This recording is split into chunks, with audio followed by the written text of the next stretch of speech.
중국 유학 중에 겪은 사건. 7년쯤 전 중국에서 유학을 했었습니다. 그때만 해도 대부분의 중국 집들이 복도에 불이 거의 없고 지저분했습니다. 혹시 중국 가보신 분들은 알겠지만 집 문마다 복 들어오라고 붙여놓은 새빨간 스티커라던가 약초끈으로 둘둘 말아 무당집 금줄 마냥 문 앞에 걸어놓은 집들이 많았어요. 제가 6개월간 임대한 아파트도 그랬답니다. 5층짜리 낮은 아파트인데 복도도 어두컴컴하고 쾌쾌한 냄새에다 엘리베이터는 꿈도 못 꾸고 밤에 계단에 불조차 없어서 손전등 켜고 다니는 아파트였죠. 대부분의 아파트가 그런 식이었던지라 특별히 불평도 없었고 무엇보다 집 내부가 다른 아파트와 다르게 깨끗해서 바로 계약해버렸습니다. 거실에 방 2개였고 해가 잘 드는 남쪽 방은 제가 쓰고 북쪽 방은 회사 일로 한국과 중국 오가는 아빠 때문에 방을 비워놓았죠. 이사 오기 전부터 이 집에 있던 침대 하나도 그쪽 방으로 빼놓았고요. 대충 이사를 끝내고 짐 정리하고 청소를 하는데 유독 북쪽 방은 이상한 냄새가 심한 거예요. 저는 그냥 대수롭지 않게 호라비 냄새 같다 싶어서 친구들이 놀러 오면 저 방에는 아저씨가 살아 이렇게 장난치곤 했죠. 기숙사 나가서 사는 게 저 혼자라 친구들이 자주 놀러 왔어요.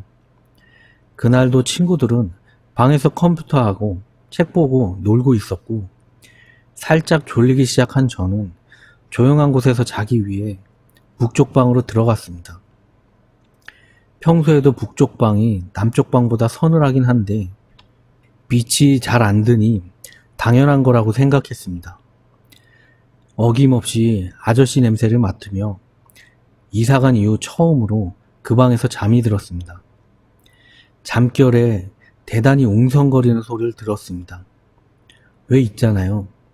교실이나 강당에서 넓게 울리는 여러 사람이 수군대는 소리요. 처음엔 애들이 참 시끄럽게도 떠드는구나 싶었습니다. 그런데 몸을 움직일 수가 없더라고요. 어릴 때부터 워낙 허약하다는 소리를 듣고 살았던 터라 가위 경험도 많았었기에 직감적으로 또 가위 눌리나 보다 했습니다. 그동안 눌린 가위는 하나같이 몸만 잘 안 움직여지고 누군가 보는 것 같다거나 하는 그저 흔하디 흔한 가위였습니다. 눌리는 시간도 그렇게 길지 않았고요. 그런데 이날은 발가락과 손을 아무리 움직이려 해도 잘 안 풀리더라고요. 더군다나 더 소름이 돋았던 건 웅성거리는 소리가 점점 다가오고 있다는 거였어요. 엄청나게 빠르게 중얼거리는 그 소리들이 점점 귓가로 다가왔습니다.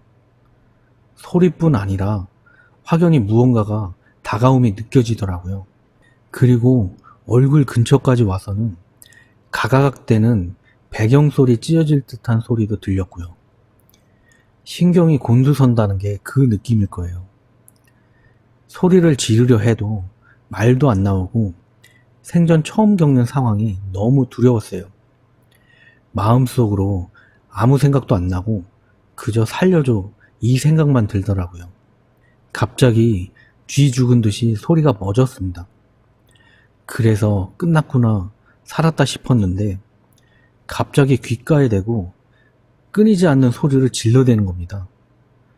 눈물은 계속 나는데 언제까지 이 소리를 들어야 하는 건지 분명 방 밖에서는 친구들이 수다 떠는 소리가 들리는데 제발 낌새를 채고 누가 나와서 나를 깨워달라고 계속 되뇌었죠.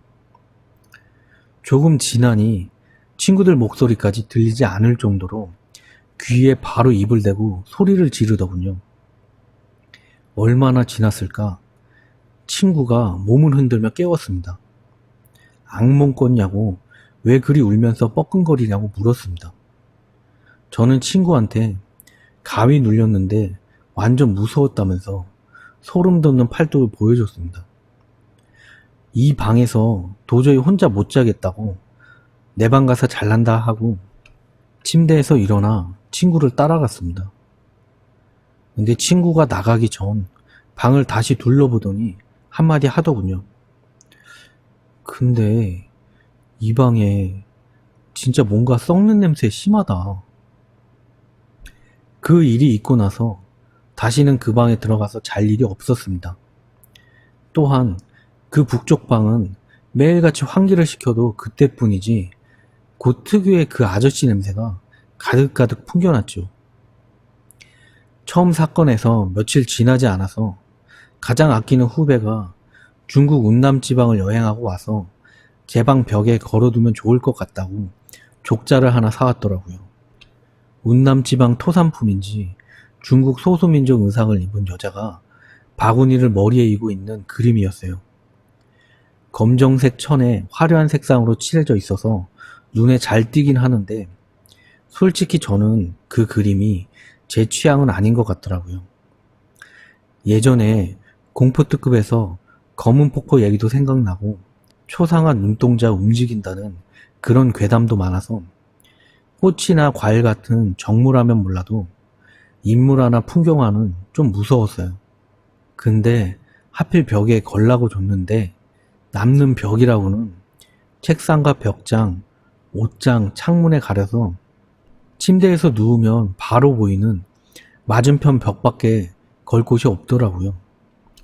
그래도 제일 친한 동생이 생각해서 사다 준 건데 그 마음을 생각해서라도 눈에 잘 띄는 곳에 붙여놔야 다음에 놀러와서 보고 기분 좋겠구나 싶어서 침대 맞은편에 걸어두었습니다. 그날 밤 한참 자고 있는데 전화가 왔어요. 받아보니 엄마 전화였어요. 밤 늦게 미안한데 아빠랑 싸웠으니 좀 찾아가도 되겠냐고 하시더라고요. 저는 알겠다고 얼른 오라고 말씀드리고 일어나서 엄마를 기다리는데 엄마가 전화하신 지 얼마 되지도 않았는데 현관문 벨이 울렸습니다. 현관문을 여니 엄마가 침울한 표정으로 고개를 숙이고 들어오시더라고요. 그리고 뭘 물어도 별다른 대답 없이 거실 소파에 앉으셨습니다.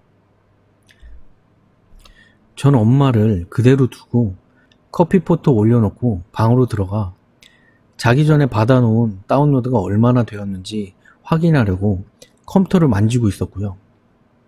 근데 그때였습니다.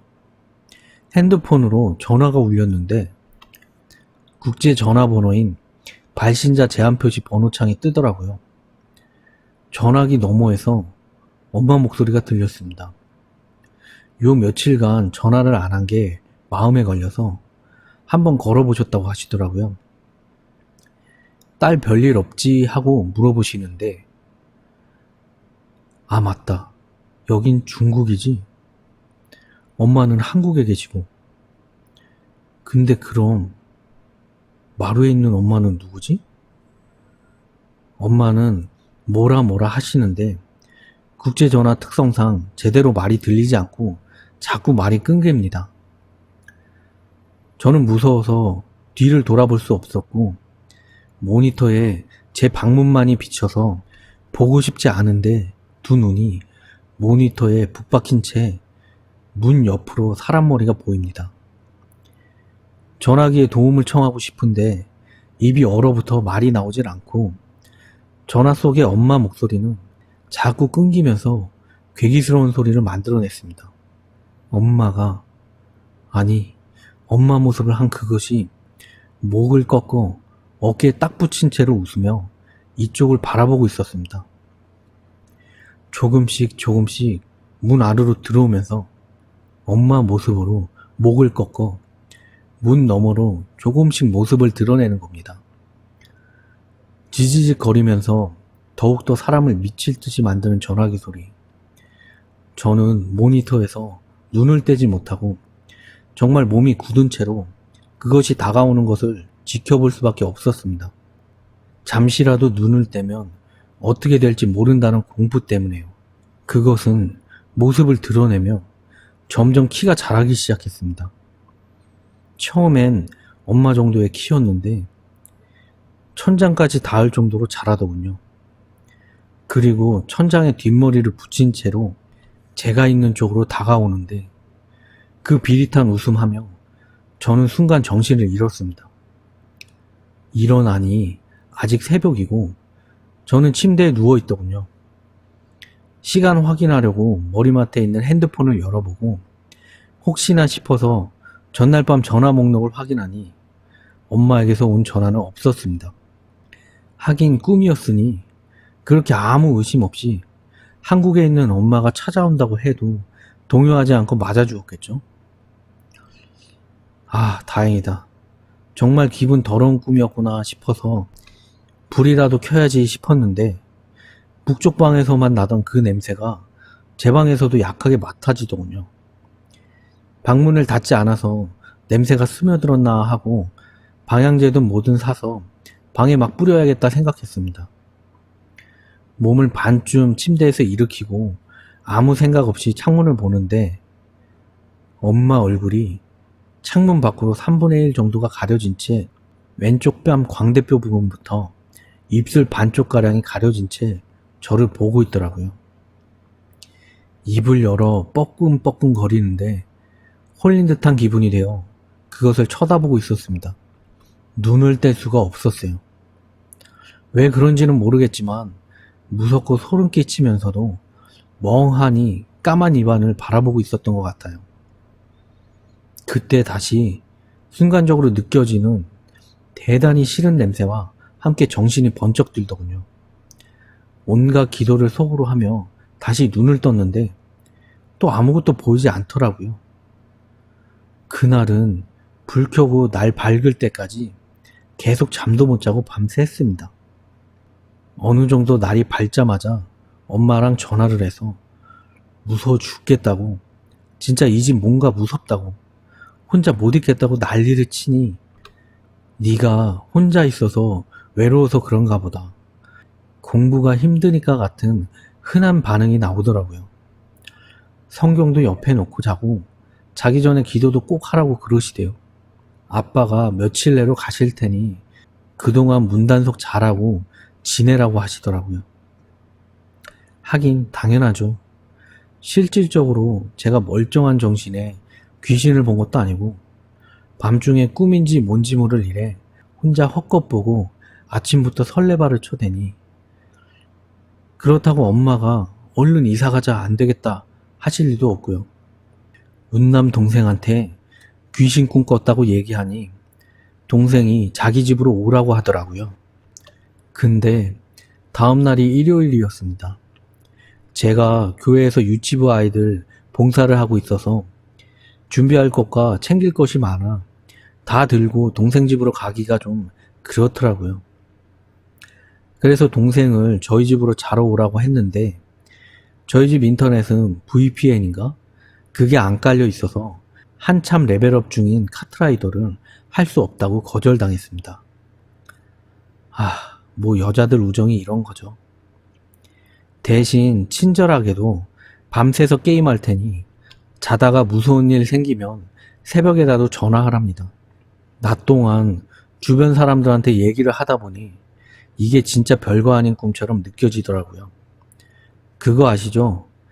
이렇게 인터넷에 경험담을 끄적거려도 말도 안 돼, 귀신이 어딨어? 자작나무 타네, 소설 쓰냐? 하시는 정말 현실적인 분들 많은데 하물며 주변 사람들한테 진지하게 야, 나 어제 이래저래 했는데 귀신 본 것 같아, 이러면 약간 이상한 눈초리로 보게 된다니까요. 그날 그러니까 토요일 밤 불까지 켜놓고 성경책도 옆에 두고 방문도 꼭꼭 닫아놓고 그것도 무서워서 방문 앞을 무거운 쇼파로까지 막았습니다. 그리고 정말 아침까지 꿈도 꾸지 않고 푹 잤습니다. 해가 비쳐 들어오고 살짝 정신이 들었습니다. 정신은 들었는데 일어나기는 싫고 아직 알람은 울리지 않았으니 조금 더 잘까 하고 생각하고 있는데 불현듯 그 냄새가 또 맡아지더군요. 그때까지 비몽사몽 중에 방문 또 열렸나? 이런 생각뿐이었죠. 그런데 옅었던 냄새가 순식간에 방 전체에 꽉 찬 듯이 심하게 났어요. 안 되겠다. 일어나야지. 차라리 빨리 준비하고 교회 가서 준비나 해놔야지. 이런 생각하는데 이불 밖으로 나와 있는 왼쪽 팔이 꽉 잡히는 느낌이 났습니다. 그리고 또다시 가위에 눌렸습니다. 제가 가위를 그동안 많이 겪었다는 것은 글을 통해 말씀드렸습니다. 하지만 이 집에서 겪은 가위들은 그동안 겪은 가위들보다 참 풀기가 어려웠습니다. 특히나 제가 마지막으로 겪은 이 가위는 제가 겪은 가위와는 모든 것이 달랐습니다. 왼쪽 팔부터 저리더니 머릿속으로 또 가위인가? 생각을 하기 무섭게 온몸이 움직일 수도 없고 눈동자도 움직일 수 없었습니다. 무엇보다 누군가 왼쪽에서 내 팔을 붙잡고 있다고 생각하니 요 며칠 동안 겪은 일들 때문에 너무도 무서워서 미칠 것 같더군요. 20년 동안 외워오던 주기도문, 사도신경, 그리고 흔한 찬송가까지 아무것도 생각이 안 났습니다. 급박한 상황에서는 정말 머릿속이 혼란스럽고 텅 비어버리더라고요. 제 왼쪽 팔을 누르던 차가운 느낌의 손이 살짝 몸에서 떨어져 나갔습니다. 그리고 손끝으로 제 손가락부터 훑고 꼬집기를 반복합니다. 소중한 것을 만지듯 쓰다듬다가 돌변하여 정말 너무 아플 정도로 꼬집더군요. 꼬집고 다시 쓰다듬고 다시 힘껏 꽉 잡습니다. 그렇게 손가락 끝에서부터 손등, 팔꿈치 아래를 지나 팔꿈치까지 왔습니다. 누가 귓가에서 말하지 않아도 머릿속으로 느껴지더라고요. 이 손이 목으로 올라가면 나는 죽는다. 그동안 머릿속으로 온갖 기도들을 하고 있었어요. 제발 살려주세요. 이 손이 제게서 떨어지게 해주세요. 안 돼. 벌써 팔꿈치를 지났어요. 하나님 도와주세요. 그 손이 겨드랑이 바로 아래에다 또다시 부드럽게 쓰다듬고 힘껏 살을 꼬집을 그때에 알람이 울렸습니다. 거짓말처럼 숨이 크게 튀어나오면서 눈이 번쩍 떠졌습니다. 그리고 일어나 왼쪽 팔을 본 순간 저는 비명을 지르고 그대로 그 집에서 뛰쳐나오고 말았습니다. 선명하게 꼬집힌 자국들로 새빨개진 제 왼쪽 팔을 봤거든요. 그 일이 있고 나서 저는 바로 그 집에서 나와 며칠 동안을 운남동생 방에서 머물렀습니다. 아빠한테 무서워서 혼자 도저히 못 있겠다고 하고 얼른 와달라고 난리를 쳤죠. 동생 집에 있을 때도 가끔씩 그 못 꺾인 엄마 모습의 여자가 꿈에 나왔고요. 항상 빤히 문집 안에서 쳐다보다가 슬금슬금 들어오려고 하는 그런 꿈이요. 아빠 오시기 전까지 그 3, 4일 동안은 그 집에 단 한 번도 찾아가지 못했고 아빠가 중국에서 선교하신다는 어떤 선교사님을 모셔오셨을 때도 무서워서 집에 들어가지 못하겠다고 열쇠만 드리고 동생네에서 기다렸어요. 조금 지나 아빠가 집에 들어오라고 전화 와서 갔는데 놀랍게도 제 방에 있던 그림을 떼서 선교사님이 들고 계시더라고요. 그땐 그분께 꿈 얘기도 따로 말씀드린 적도 없고 근데 그 그림을 떼어내신 게 이상해서 여쭤봤더니 대화 내용까진 세세하게 기억이 나지 않아서 간추리자면 중국은 원래 잡기가 많다. 귀신이 있을 땐 시체의 역한 냄새가 난다. 특히 악한 귀신일수록 그리고 수가 많을수록 또 힘이 강할수록 냄새가 심하다고 합니다. 가위 눌렸던 북쪽 방은 악한 영으로 덮여 있었다고 하십니다. 그리고 이 그림, 사연은 모르겠지만 좋지 않은 느낌이 자꾸 들고 무언가 머물게 될 수 있다고 하시면서 선교사님이 가져가시겠다고 하셨습니다. 그리고 집안 곳곳마다 대적 기도를 하셨다고 합니다. 저 잡고도 기도를 계속 해주셨는데 그분 손이 닿았던 자리가 화상 입을 것 같다 느낄 정도로 뜨거웠던 기억이 나네요. 신기하게도 그 일이 있은 뒤로는 북쪽 방에서 냄새는 전혀 나지 않았습니다. 그 전까지 방향제도 뿌려보고 초도 태워보고 환기를 며칠을 해도 안 빠지던 냄새가요. 저는 예전보다는 가위를 덜 눌리지만 그래도 아직 피곤하거나 몸이 아플 때 가끔씩 눌리곤 합니다.